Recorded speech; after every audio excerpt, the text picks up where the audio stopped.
राजू बबलू, आओ। बड़ी देर कर दी तुम लोगों ने आने में। आप क्या मेरी महबूबा हो जो बुलाओ तो टाइमली आ जाऊं? अरे आ गया, इसी बात का शुक्र मनाओ। हैं? ठीक है ठीक है। नाराज काहे हो रहा है बे?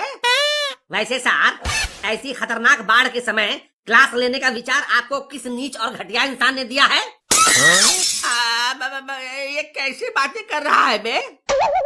तल के हकलाने से तो यही पता चलता है कि वो नीच और घटिया इंसान तल ही हैं, जिसको बाद में क्लास लेने की खुदली हो रही है।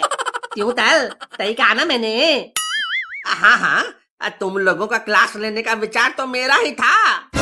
एक बात बताओ गुरुदेव, इतने दिनों तक हमें पढ़ाकर आपने कौन सा घंटा बजा दिया जो आज सिर हिलाने आ गए? इतने दिनों तक पलकर जब कुछ नहीं हुआ तो फिर आज एक दिन में हम कौन सा अबतल बन जाएंगे? देखो बेटा राजू बबलू, तुम लोग गुस्सा मत करो। अभी तुम्हें पढ़ाई का महत्व तो समझ में नहीं आया है, इसलिए ऐसा कह रहे हो। ये कैसी बकलोल पंथी कर रहे हो सर? अगर हमें पढ़ाई का महत्व नहीं पता होता तो हम स्कूल ही क्यों आते? हमें तो गुत्ता इस बात का है कि हमें पानी में तैरकर लाना पड़ा। अरे बेटा, हमारे देश में ऐसे कई लोग हुए हैं जो बचपन में बहुत कठिनाई से पढ़ाई किए थे। अपने लाल बहादुर शास्त्री जी तो गांव से दूर पैदल ही स्कूल जाते थे। और उन्हें तो रास्ते में पानी तैरकर भी पार करना होता था। अच्छा? हाँ, अपने राजेंद्र प्रसाद स्ट्रीट लाइट में पढ़ाई करते थे। विवेकानंद, कलाम साहब जैसे महानुभावों का बचपन बहुत कठिनाई से गुजरा है।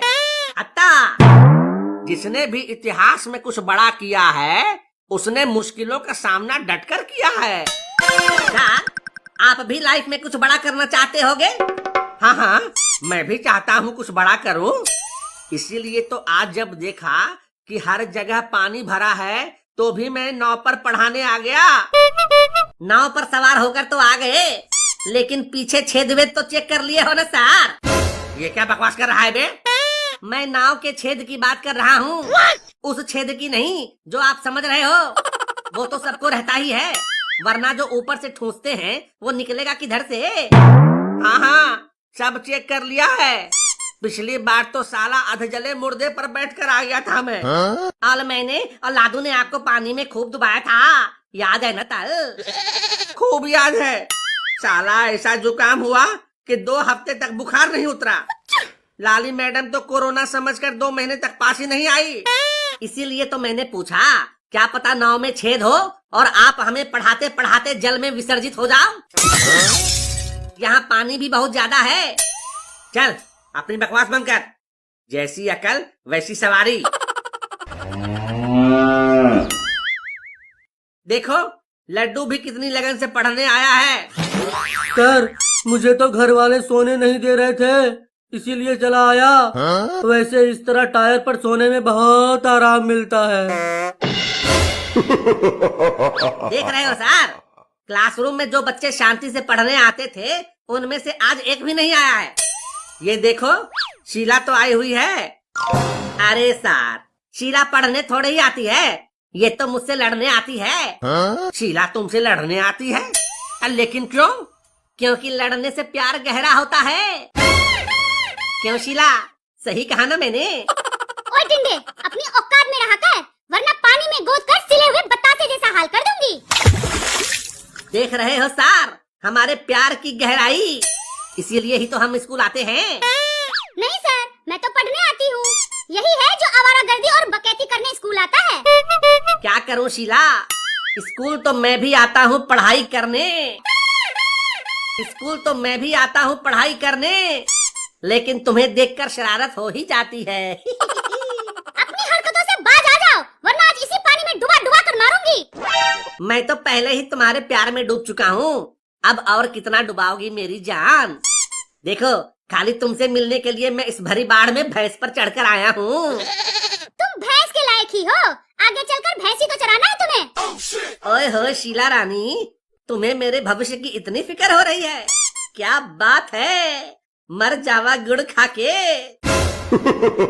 अरे जुआ, तुम अपना मुंह बंद करता है कि नहीं रे? नहीं करूँगा। हिम्मत है तो आकर मार कर दिखाओ। आज पानी इतना है इसीलिए बच गया तू, वरना अभी ये आके सोट देता। इन वाहियात के बातों में टाइम खराब क्यों कर रहे हैं? देखो कितनी मेहनत करके हम आए हैं। हाँ हाँ, ये बात तो है।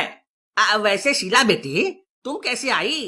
सर, मैं तो केला पकड़ कर आई हूँ। क्या? हाँ, इस बार कुछ नहीं मिल रहा था तो मैंने 3-4 केले एक साथ पकड़ी और आ गई। अरे मेरे रहते तुम किसी और का केला पकड़ कर कैसे आ सकती हो? मैं किसी और का नहीं, अपना केला पकड़ कर आई हूँ। हैं? अपना केला? हे भगवान, ये क्या सुन रहा हूँ मैं? भाई लादू, तू निलात मत हो। टीला भाभी केले के पेड़ के बारे में बात कर रही है।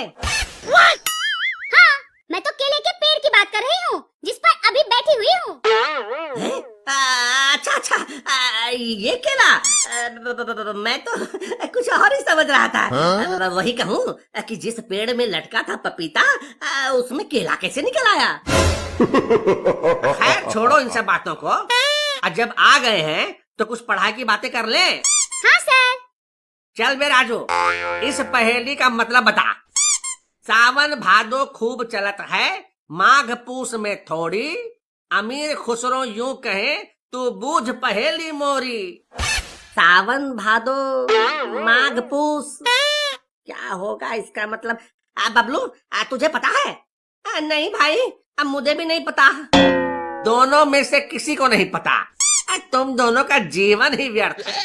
सर, इसका मतलब है नदी नाला। सावन भादो में इनमें पानी खूब रहता है और माघ पूस में कम। शाबाश शीला बेटी, शाबाश। सीखो रे नालायक, कुछ सीखो इससे। सर, नदी नाला तो मैं भी बता सकता था, लेकिन मुझे ये नहीं पता था ना कि ये सावन भादो क्या है। किसी नए आइटम का नाम है क्या? अरे नालायक, ये हिंदी महीनों के नाम हैं। तुम्हारा जीवन तो सच में व्यर्थ है।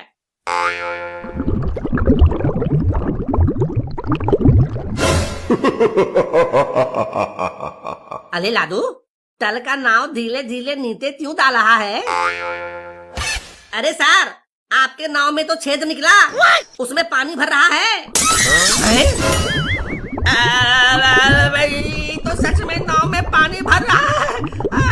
अरे मोर मैया, अब तो डूब जाएगी मेरी नैया।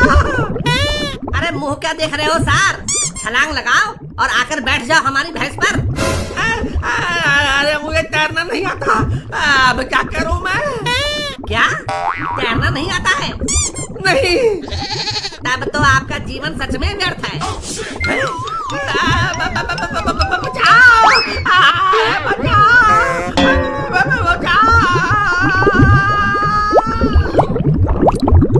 कई भैंस पानी में।